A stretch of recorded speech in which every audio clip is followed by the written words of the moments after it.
আসসালামু আলাইকুম। যে কোনো বিপদের আঁচ পেলেই বা বিপদের পূর্বাভাস পেলেই প্রধান উপদেষ্টা ডক্টর মোহাম্মদ ইউনূস তড়িঘড়ি করে বৈঠকে বসেন রাজনৈতিক দলগুলোর সঙ্গে, অথবা যে দায়িত্ব তিনি নিজে নিতে চান না, অন্যের কাঁধে চাপিয়ে দিতে চান, তখন রাজনৈতিক দলগুলোর সঙ্গে বৈঠকে বসেন। এর বাইরে সারা বছর তিনি বৃদ্ধাঙ্গুলি প্রদর্শন করে আসছেন রাজনৈতিক দলগুলোর প্রতি। আর বিএনপিও প্রধান উপদেষ্টার যে কোনো ধরনের ডাক পেলেই নিজেকে ধন্য ধন্য মনে করে।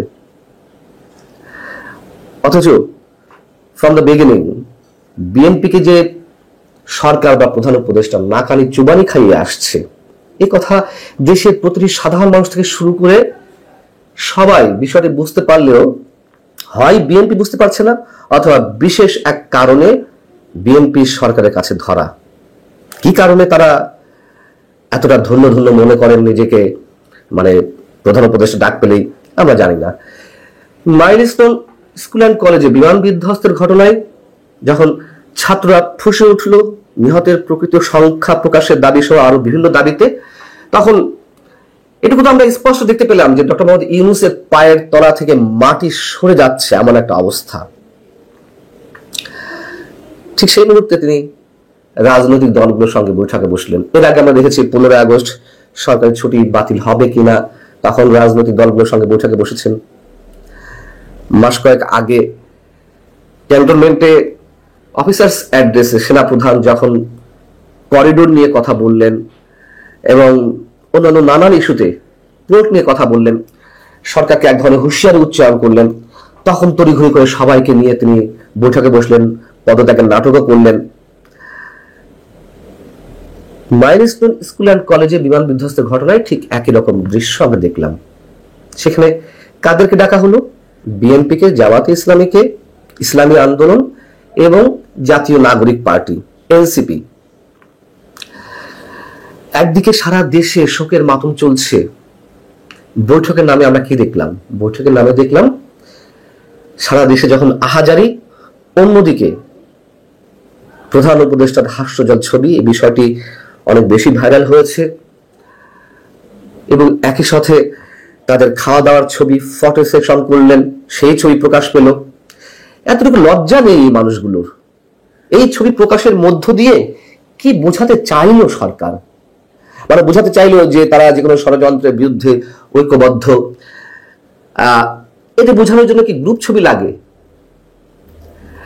বৈঠকের নামে খাওয়া দাওয়া, ফটো সেশন, এগুলো কি মেসেজ দেয়? নাটক।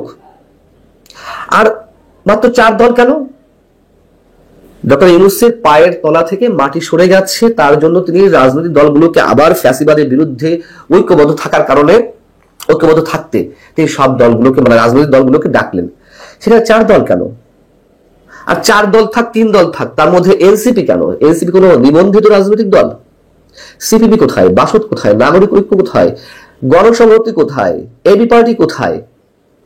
আচ্ছা, এই ভদ্রলোকের অধীনে কিভাবে সুষ্ঠু, নিরপেক্ষ, অবাধ নির্বাচন সম্ভব? এই ব্যক্তিত্ব প্রতি পদে পদে তার যে পক্ষপাতিত্ব সেটা প্রকাশ করে আসছেন। এবং নাগরিক জাতীয় ঐকমত্য কমিশনের যে বৈঠকগুলো চলছে, ঐকমত্য প্রতিষ্ঠার বিষয়ে প্রায় 6 মাস 7 মাস হয়ে গেল, আর এক সার্কাস চলছে, রীতিমতো সার্কাস প্রতিদিন।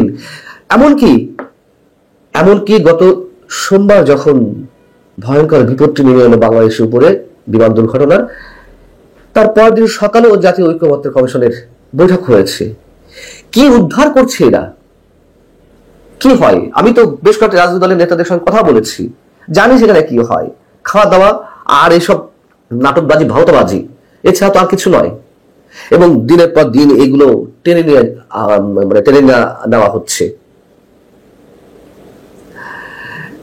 জামাতের নেতা বৈঠক থেকে, অর্থাৎ রাত্রে যে জরুরি বৈঠক বসেছিল, সেখান থেকে বেরিয়ে জামাত নেতারা বলছে যে ফ্যাসিবাদী শক্তির ষড়যন্ত্র ঠেকাতে দেশীয় ফ্যাসিবাদ বিরোধী রাজনৈতিক দলগুলোর মধ্যে ঐক্য অটুট রাখা অত্যন্ত জরুরি বলে জানিয়েছেন প্রধান উপদেষ্টা। ফ্যাসিবাদ বিরোধী মানে কি? আওয়ামী লীগের ফ্যাসিবাদী তার বিরুদ্ধে ঐক্য ধরে রাখতে হবে। হ্যাঁ, ফ্যাসিবাদিতার নগ্ন রূপ যে আমরা এই সরকারের সময় দেখছি, ডক্টর ইউনূস প্রতি পদে পদে ফ্যাসিবাদিতার চরম দৃষ্টান্ত স্থাপন করছেন। আমরা জানি না, মানুষ এগুলো বুঝতে পারছে না। এবং 2 দিন হয়ে গেল, 2 দিন হয়ে যাওয়ার পরেও তিনি এতটাই ভয়ের মধ্যে আছেন, তার মনোজাগতিক সবকিছুতে একটা তুমুল ভয় ভর করে আছে। তিনি না গেলেন মাইলস্টোন স্কুল অ্যান্ড কলেজের ক্ষতিগ্রস্ত এলাকা পরিদর্শনে, না গেলেন কোনো হসপিটালে। একাধিক হসপিটালে আহতরা চিকিৎসাধীন রয়েছেন। এর আগে আমরা কোন সরকার প্রধানের সময় আমরা দেখেছি তিনি প্রাসাদ থেকে বের হলেন না, তিনি তার যমুনার বাসভবন থেকে বের হলেন না। মানে সব জায়গাতে তিনি রেকর্ড সৃষ্টি করছেন। কেন বের হচ্ছে না তিনি? কেন আহতদের দেখতে গেলেন না? আর এই যে ঐকমত্যের নামে বৈঠক, এটা আসলে ঐকমত্যের নামে জরুরি বৈঠক নয়, স্রেফ তার গদি রক্ষার বৈঠক। বারবার বলছি, তার পায়ের তলা থেকে মাটি সরে গেছে। অনেক আন্দোলন হয়েছে, যৌক্তিক অযৌক্তিক, এই 1 বছরে। কখন কোন পর্যায়ে থেকে কিভাবে আন্দোলনের দানা বেঁধে ওঠে তা কেউ বলতে পারে না। আওয়ামী লীগও অত্যন্ত সুকৌশলে অনেক ধরনের আন্দোলন, অনেক ধরনের যৌক্তিক কিংবা অযৌক্তিক আন্দোলন প্রতিহত করেছে। একটা পর্যায়ে ষড়যন্ত্রের কাছে তাকে হার মানতে হয়েছে। ডক্টর ইউনূস যতই চতুরতার পরিচয় দেন, যতই কৌশলের পরিচয় দেন, এগুলো করে শেষ রক্ষা হবে না, এটা ইতিহাস বলে। আবার আমরা কি দেখলাম, গোপালগঞ্জে 6 দিন পরে 2 উপদেষ্টা গেলেন সরকারের,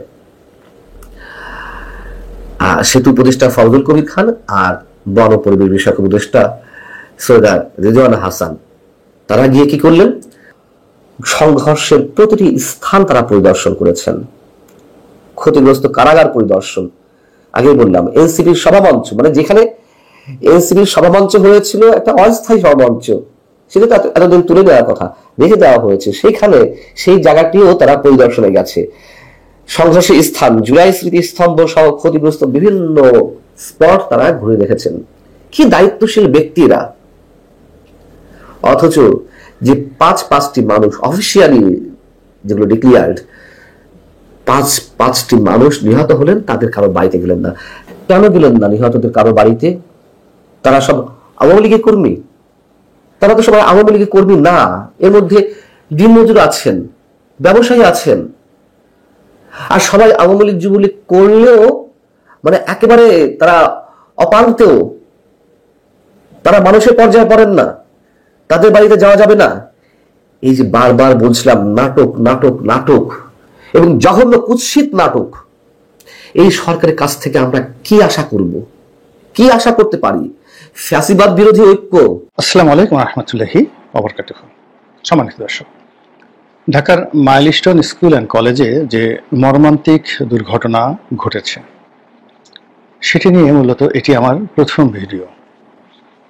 আমি খুবই দুঃখিত যে যখন এই দুর্ঘটনাটি ঘটলো তখন থেকে আসলে আমি চেষ্টা করছিলাম বিষয়টি নিয়ে বক্তব্য দেওয়ার জন্য। আমি ঢাকার বাইরে আছি বেশ কয়েকদিন ধরে, এবং আমি যেখানে আছি সেখানে আসলে কয়েকদিন খুব ঘন ঘন কারেন্ট চলে যাচ্ছে, ইন্টারনেট থাকছে না। এর কারণে আসলে আমি ভিডিও করতে পারিনি, আর আমার শরীরটা বেশি ভালো ছিল না। ফলে মাইলস্টোন কলেজের যে দুঃসহ বিয়োগাত্মক দুর্ঘটনা যে ঘটেছে, ইতিহাসের অন্যতম দুর্ঘটনা, সেটি নিয়ে যখন সারা বাংলাদেশ স্তব্ধ, তখন আমি আমার চ্যানেলে সেই গত 7-8 দিন আগে যে সকল ভিডিও আমি করে রেখেছিলাম পুরনো, সেই ভিডিওগুলো আমি আপলোড করেছি। এবং আপনারা জানেন যে এই চ্যানেলের একটা স্বাভাবিক গতি রয়েছে, ইউটিউব চ্যানেলগুলো, সেখানে নিয়মিত ভিডিও দিতে হয়। আমি দৈনিক 3টি করে ভিডিও দেই, এবং এটার অ্যাগেনস্টে এটার একটা অ্যালগোরিদম চালু হয়ে গেছে আমার এই চ্যানেলটির। তো সেক্ষেত্রে আমি যদি সেই ভিডিওগুলো না দেই, তাহলে এই চ্যানেলটি পিছনে পড়ে যাবে, অ্যালগোরিদমের পিছনে পড়ে যাবে। এবং আবার সেই নতুন অ্যালগোরিদমে ফিরে আসা, এটা অনেক সময়, ধরুন একটা চ্যানেল 7 দিন সে পিছনে পড়ে গেল, ভিডিও দিল না, আবার নতুন করে তাকে লাইমলাইটে আসতে হলে হয়তো তাকে 2-3 মাস আবার পরিশ্রম করতে হবে।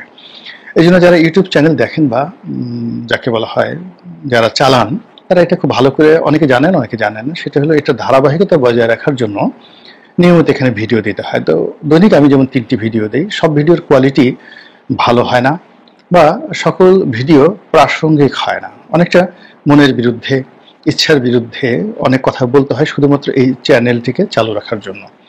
এখন আপনারা হয়তো বলতে পারেন যে আপনার তো টেলিভিশন টক শোতে আপনি যান নিয়মিত, তারপর আপনার রাজনীতি আছে, ব্যবসা বাণিজ্য আছে, আপনার এই সমস্ত ইউটিউবিং করার দরকারটা কি?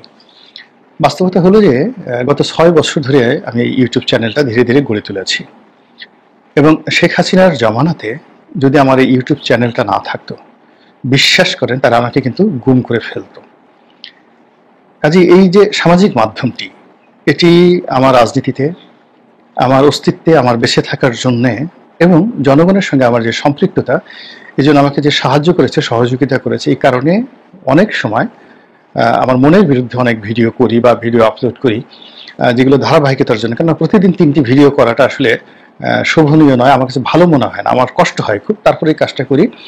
এবং যেহেতু আগে প্রথমে একটা ভিডিও করতাম, তারপরে 2টো ভিডিও, কিন্তু গত জুলাই মাসে, মানে 2024 সালের জুলাই মাসে যখন দেশের অবস্থা খুব উত্তাল, মানুষ চাচ্ছিল যে আমি আরো 8টা-10টা ভিডিও করি, কিন্তু আমি তখন 3টে করেছি। কেননা যদি 8টা-10টা একবার উঠে যাই, তখন আবার যদি আমি 8-10 থেকে নামতে থাকি, তাহলে এই চ্যানেলের অ্যালগোরিদম কমে যায়। তো এই কারণে যে লম্বা বিবৃতি দিলাম, এই কারণে যে মাইলস্টোন এই কলেজের যে দুর্ঘটনা, এটি নিয়ে দেরি হয়ে গেল আমার আপনাদের সামনে আসতে। আপনারা সবাই ক্ষমা সুন্দর দৃষ্টিতে দেখবেন। আমার একটা সংবেদনশীল মন রয়েছে, আমি একজন পিতা, আমার 3টে সন্তান রয়েছে যারা সবাই বড় হয়ে গেছে। তো যারা ওখানে আহত হয়েছে, নিহত হয়েছেন, তারা আমার সন্তানের চেয়ে খুবই ছোট। আমার একেবারে ছোট সন্তানটি বিশ্ববিদ্যালয়ে পড়ে, বড় ছেলেটি পিএইচডি করছে, পুত্রবধূ সেও পিএইচডি করছেন, তারা একজন কম্পিউটার সায়েন্সে আর একজন ডাক্তারিতে দেশের বাইরে পড়াশোনা করছেন। মেয়ের জামাই, তারাও খুব ভালো অবস্থানের মধ্যে আছেন। একেবারে ছোট ছেলেটিও সে বিশ্ববিদ্যালয়ের ছাত্র। তো সেই দিক থেকে আমি এই যে যাকে বলা হয় মাইলস্টোন কলেজের যে দুর্ঘটনা বা ট্র্যাজেডি ঘটেছে, সেখানে যারা আহত হয়েছে, নিহত হয়েছেন, আমাকে আসলে আমার ছেলেমেয়েরা যখন 1, 2, 3, 4, 5 সেখানে পড়তেন, তাদের সঙ্গে যখন আমার একটা হৃদ্যতাপূর্ণ সম্পর্ক ছিল, রোজ আমি স্কুলে নিয়ে যেতাম, স্কুল থেকে নিয়ে আসতাম, আমাদের মধ্যে ভাব বিনিময় হতো, কথাবার্তা হতো, কত রকম খুনসুটি হতো, সেই স্মৃতিগুলো আমার কাছে সামনে চলে এসেছে। এবং আমি ভেবেছি যে আজ যদি আমার মেয়ে বা আমার সন্তান ওখানে পড়াশোনা করতো, তাহলে তাদের যদি এরকম দুর্ঘটনা ঘটতো, তাহলে আমার কি হতো। ফলে কি হলো, যারা হারিয়েছেন তাদের মতো আমি বেদনা হতে পারবো না, কিন্তু যে দৃশ্য আমি দেখেছি, আমার হৃদয় মন ভেঙে গেছে, আমার মাথার উপরে রীতিমতো বাজ পড়েছে। আমি এতটা মনক্ষুণ্ণ হয়েছে যে গত 8-10 বছর আমি এতটা কষ্ট পাইনি, এতটা দুঃখ আমাকে কখনো তাড়া করেনি। তো যার জন্য আমি প্রথমে ভিডিওর শুরুতে যারা আহত হয়েছে, নিহত হয়েছেন, তাদের সকলের জন্য সমবেদনা।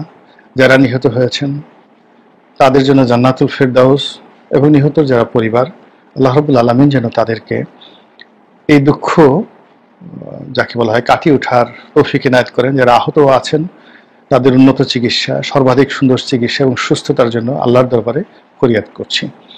এখন বক্তব্য হলো যে এই যে এত বড় একটা দুর্ঘটনা আমাদের জাতীয় জীবনে ঘটলো, এটা কি কারো পাপ, নাকি ভুল, নাকি অন্যায়, নাকি ইচ্ছাকৃত? এই জিনিসগুলো এখন আলোচনা করতে হচ্ছে। প্রথমত হলো যে বিমানটি, যেটিকে বলা হয় ফাইটার প্লেন বা জঙ্গি বিমান, এই বিমানটি ঢাকা শহরে উড়ে তারা ট্রেনিং করছিল এবং যে পাইলট, তিনি নিঃসন্দেহে বাংলাদেশের একজন সূর্য সন্তান। তার একেবারে কর্মজীবনের সর্বশেষ পরীক্ষাটা ছিল এই বিমানটিকে কেন্দ্র করে, এবং এই দুর্ঘটনাটি এটি ঘটেছে এখানে। যদি আমরা এটাকে খুব স্বাভাবিকভাবে ধরি, তাহলে দুঃখ পাবো, কষ্ট পাবো, কিন্তু বিতর্ক হবে না। কিন্তু এখানে স্বাভাবিকভাবে এই বিষয়টি ধরার কোনো রকম সুযোগ নেই। মনে হচ্ছে এই ঘটনার সাথে আন্তর্জাতিক চক্রান্ত রয়েছে, মনে হচ্ছে এই ঘটনার সঙ্গে আমাদের দেশীয় বিভিন্ন সংস্থার যারা দুর্নীতিবাজ কর্মকর্তা রয়েছেন তাদের দুর্নীতি রয়েছে। মনে হচ্ছে যে এই ঘটনার সঙ্গে অনেক অদক্ষ যারা লোকজন রয়েছে তাদের অদক্ষতা কাজ করছে। মনে হচ্ছে এই ঘটনার সঙ্গে অনেক যাকে বলা হয় অযোগ্য, অথর্ব লোকের যে উল্লম্ফন সেটা রয়েছে। একে একে সেই জিনিসগুলো বলছি, নিচের থেকে শুরু করি। প্রথমত স্কুল অ্যান্ড কলেজ যে জায়গাটিতে প্রতিষ্ঠিত হয়েছে, এখন সিভিল এভিয়েশনের অনুমতি, তারপরে বিমান বাহিনীর অনুমতি ছাড়া ওই এলাকাতে এরকম একটি স্থাপনা করা যায় কিনা এটি আমি জানি না। যদি সেখানে ফাইটার প্লেনগুলো নিয়মিত উড়ার বিধান থাকে, তাহলে তো অবশ্যই সিভিল এভিয়েশন এবং বিমান বাহিনী কর্তৃপক্ষের একটা অনুমোদন ওখানে লাগবেই। তো সেটা কিভাবে করা হয়েছে আমার জানা নেই। দ্বিতীয়ত, এরকম একটা দুর্ঘটনা যদি ঘটে, বিশেষ করে যখন অগ্নিকাণ্ডের মতো ঘটনা ঘটে, সেখানে মাইলস্টোনের মতো একটা আধুনিক শিক্ষা প্রতিষ্ঠানে প্রায় সকলেরই এই ধরনের নিয়মিত ট্রেনিং, ফায়ার ফাইটিং ট্রেনিং এটি দিতে হয়, যে কোনো কারণে অগ্নিকাণ্ড ঘটতে পারতো। এখন ওখানে যে ঘটনাটি ঘটছে সেটা অন্যভাবে ঘটতে পারতো। তো যেটা আমরা দেখলাম যে এরকম একটা পরিবেশ পরিস্থিতি মোকাবেলা করার জন্য ওখানকার যারা ছাত্র শিক্ষক, তাদের কোনো রকম মানসিক প্রস্তুতি ছিল না এবং তারা সবাই দিশেহারা হয়ে পড়েছে। এটা আধুনিক যুগে একেবারে অসম্ভব। এখন যেখানে উন্নত বিশ্বে পাড়াগাঁয়ের একটা ছোট প্রাইমারি স্কুল, যেখানে মাত্র 20-25 জন ছেলে মেয়ে অধ্যয়ন করে, 2 জন শিক্ষক রয়েছে, সেখানেও কিন্তু এরকম যাকে বলা হয় প্রাকৃতিক দুর্যোগ হলে কি করতে হবে, বা বন্যপ্রাণীর আক্রমণ হলে কি করা যেতে পারে, হঠাৎ কি অসুস্থ হয়ে গেলে কি করা যেতে পারে, এই ধরনের বিষয়গুলো নিয়মিত ট্রেনিং দেওয়া হয়। তো এখন মাইলস্টোন কলেজের এই ছেলে মেয়েদেরকে স্কুল কর্তৃপক্ষ এই ট্রেনিংগুলো দেওয়া হয়নি। দ্বিতীয়ত হলো যে তাদের এরকম একটা আধুনিক স্কুল অ্যান্ড কলেজ, সেখানে তাদের যে আইডি কার্ড রয়েছে, সেখানে তাদের ব্লাড গ্রুপটা খুবই জরুরি ছিল দেওয়া, যেটা দেওয়া হয়নি। ব্লাড গ্রুপটা নিয়মিত দেওয়া হয়নি। তাদের অ্যাটেন্ডেন্সের যে সিস্টেম থেকে শুরু করে অন্য যে বিষয়গুলো রয়েছে, সেগুলোতে আমি দেখলাম যে যথেষ্ট গাফিলতি রয়েছে। এবং এখানে তাদের অনেকগুলো বাস রয়েছে, গাড়ি রয়েছে ছেলে মেয়েদের আনা নেওয়ার জন্য, কিন্তু তাদের ওরকম পর্যাপ্ত অ্যাম্বুলেন্স বা মেডিকেল সেবা তার কোনো নজির কিন্তু আমরা দেখিনি। ফলে এখানে যে হতাহতের যে ঘটনা, সেই ঘটনায় যদি তাদের পূর্ব প্রস্তুতি থাকতো তাহলে ঘটনা আরো কম হতো। দ্বিতীয়, যদি আমরা বিমান বাহিনীর ক্ষেত্রে আসি, আমরা জানি যে বিমান বাহিনী যে আগের, এখন নয়, ঠিক আগে একজন বিমান বাহিনী প্রধান ছিলেন, আপাদমস্তক দুর্নীতিবাজ। তো সেই দুর্নীতিবাজ লোকটি আমেরিকাতে একবার নিষিদ্ধ হয়েছিলেন, খবর এসেছে, কানাডাতে ঢুকতে পারছে না, তার ব্যাংক ফ্রিজ করা হয়েছে, তার ছেলে মেয়ে ওখানে আছে, নানা রকম কীর্তি কাহিনী। এখন এই যে বিমান বাহিনীকে কেন্দ্র করে বিমান বাহিনী প্রধানের বিরুদ্ধে যে অভিযোগ এসেছে, এর একটা চ্যানেল রয়েছে, এর একটা সিন্ডিকেট রয়েছে দুর্নীতির, এবং সেই দুর্নীতিটা এখনো চলমান।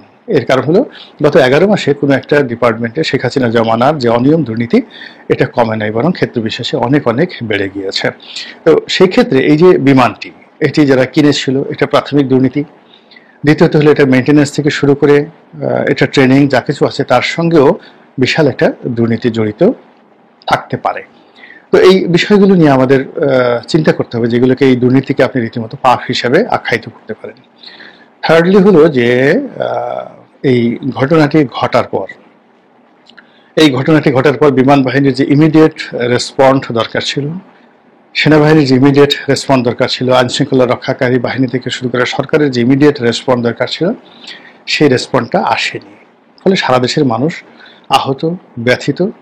এবং আমার কাছে মনে হচ্ছে কেবলমাত্র ঢাকা বার্ন ইনস্টিটিউট, যেটি শেখ হাসিনার জমানাতে প্রতিষ্ঠিত হয়েছিল, ওই সময়টিতে যখন আন্দোলনের নামে জ্বালাও পোড়াও খুব তীব্র আকার ধারণ করলো এবং প্রচুর মানুষ অগ্নিদগ্ধ হতে শুরু করলো, হাজার হাজার মানুষ অগ্নিদগ্ধ, এদেরকে চিকিৎসা দেওয়ার জন্য সেই যে সাবেক ফ্যাসিস্ট সরকার শেখ হাসিনা, তিনি এই তার নিজের নামে শেখ হাসিনা বার্ন ইনস্টিটিউট নামে একটা এশিয়ার বৃহত্তম হতে পারে অথবা খুব নাম করা এত বড় ইনস্টিটিউট এশিয়াতে আছে বলে আমার জানা নেই, তো এটা তিনি করে দিয়ে গিয়েছিলেন। তো সেই ইনস্টিটিউটটির এখন যারা কর্তা ব্যক্তি রয়েছেন, তারা এই পরিস্থিতির ভয়াবহতা আন্দাজ করতে পেরেছিলেন। ফলে একমাত্র এই প্রতিষ্ঠানটি দেখা গেল যে সমস্ত রোগীদেরকে সেবা দেওয়া, তাদেরকে ভর্তি করানোর ক্ষেত্রে যে করিতকর্ম তারা দেখিয়েছেন এবং এখন পর্যন্ত দেখিয়েছেন, প্রশংসা যদি কাউকে করতে হয় তাহলে এই বার্ন ইনস্টিটিউটের এখন যিনি পরিচালক রয়েছেন এবং তার যারা সহকর্মী রয়েছেন, তাদেরকে দিতে হবে। এর বাইরে বাকি যারা আছেন প্রায় মোরলে সবাই এরর করেছেন, ভুল করেছেন, আবার অনেকে পাপ করেছেন। সবচেয়ে ভয়াবহ যে বিষয়টি হলো, এই ঘটনার সঙ্গে কোনো আন্তর্জাতিক চক্রান্ত রয়েছে কিনা।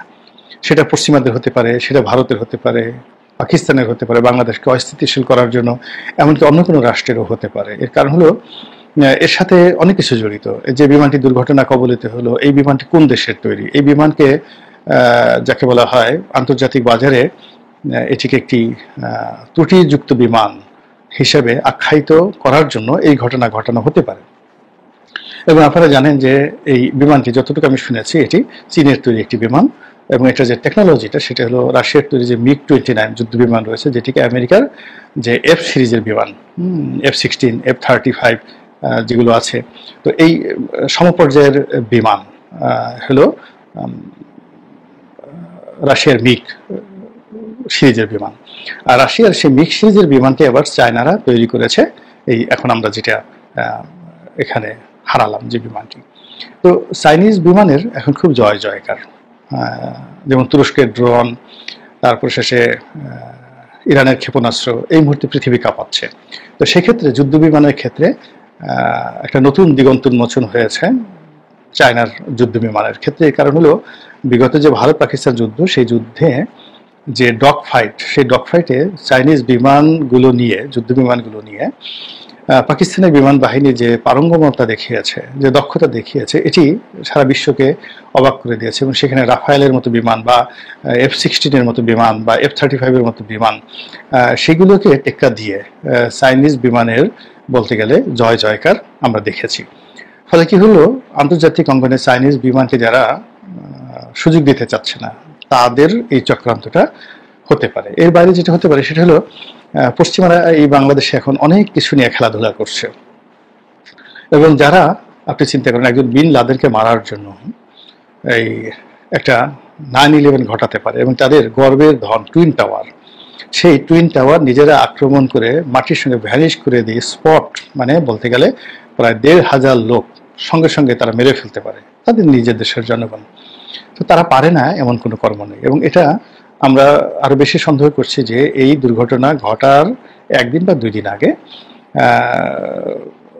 দুটো ইন্টারনেট পোর্টাল থেকে এবং ভেরিফাইড ফেসবুক পেজ থেকে সম্ভবত এই জিনিসগুলো চালানো হয় আফ্রিকা থেকে। কেউ আবার বলছে এটা একটা অংশ আফ্রিকাতে আছে, ওই পেজ দ্বারা চালায়, আর একটি যেটা রয়েছে আমেরিকার হাওয়াই দ্বীপপুঞ্জ। তো হোয়াটএভার ম্যাম, এই হাওয়াই দ্বীপপুঞ্জ হোক আর আফ্রিকাতে হোক, ডাজ নট ম্যাটার, কিন্তু একটা ভেরিফাইড ফেসবুক পেজ থেকে স্পষ্টভাবে বলা হয়েছে যে একটি শিক্ষা প্রতিষ্ঠানে, শিশুদের একটি শিক্ষা প্রতিষ্ঠানে এই দুর্ঘটনা ঘটবে। এবং তার একদিন পরে এরকম একটি ঘটনা যখন ঘটে যায়, তখন এটা নিয়ে ঠাট্টা মস্করা করার, এটা নিয়ে ঘুমিয়ে থাকার কোনো রিজন নেই। এবং সেই ঘটনাটাই কিন্তু বাংলাদেশে ঘটেছে। এবং এই পুরো ঘটনা যারা তদারক করবেন, মনিটরিং করবেন, সেটা আমাদের গোয়েন্দা সংস্থা কিংবা আমাদের রাষ্ট্রীয় সংস্থা, যারা এই ঘটনাকে যাকে বলে প্রতিহত করে দেওয়ার মতো তদারককারী সংস্থা রয়েছে, বাংলাদেশের সিভিল এভিয়েশন রয়েছে। এই কারণ হলো এই যে বিমানটা যখন উড্ডয়ন করেছে, সেখানে তো সিভিল এভিয়েশনের গ্রিন সিগন্যাল ছাড়া তারা এই কাজটি করতে পারেনি। তো সমস্ত কাজের মধ্যেই আমার কাছে মনে হচ্ছে অসামঞ্জস্যতা রয়েছে, অদক্ষতা রয়েছে, ক্ষেত্র বিশেষে চক্রান্ত থাকতে পারে, পাপ থাকতে পারে, গুনাহ থাকতে পারে, দুর্নীতি থাকতে পারে। এবং তার ফলে কি হলো, বাংলাদেশের এই দুঃসময় যেটা বাংলাদেশ নিতে পারছে না, এখন অর্থনৈতিক অবস্থা এত খারাপ, এখন যাকে বলা হয় আমাদের রাজনৈতিক অবস্থা যত খারাপ, মানুষের মন মানসিকতা ভার হয়ে আছে। তারপরে আবার সেই 11 মাস পরে নতুন করে একটা জুলাই বিপ্লব এসেছে, যেখানে জুলাই চার্টার হবে, তারপরে শেষে একটা নির্বাচন হবে সামনে। এরকম যখন আমরা স্বপ্ন দেখছি, ঠিক সেই সময়টাতে এরকম একটা বেদনাদায়ক এবং বিয়োগাত্মক যে ঘটনা, এটা এ জাতি বহন করতে পারছে না। মানুষ ভেঙে পড়েছে, সব মানুষের মন খারাপ, আমাদের আকাশের মন খারাপ, বাতাসের মন খারাপ, আমাদের পশু পাখি কীট পতঙ্গের মন খারাপ। চারিদিকে তাকিয়ে দেখবেন যে এই দুর্ঘটনার পরে গাছের পাতাটাও ঠিক মতো নড়ছে না। কাজেই এরকম একটা বিয়োগাত্মক ঘটনা থেকে আল্লাহ আমাদেরকে অনাগত দিনে, আগামী দিনে হেফাজত করুন, রক্ষা করুন। এই দুঃখ কষ্ট আমাদের শত্রুদের জীবনে যেন কখনো না আসে। আমরা গাজার শিশুদেরকে নিয়ে আহাজারি করি বাংলাদেশে, কিন্তু যে দৃশ্য সৃষ্টি হয়েছে মাইলস্টোন স্কুল অ্যান্ড কলেজে, এটির সঙ্গে গাজার যে নির্মমতা, সেই নির্মমতার চেয়ে এই নির্মমতা কোনো অংশে কম নয়। আল্লাহ আমাদের সবাইকে হেদায়েত দান করুন এবং হেফাজত করুন। আসসালামু আলাইকুম ওয়া রাহমাতুল্লাহি ওয়া বারাকাতুহু।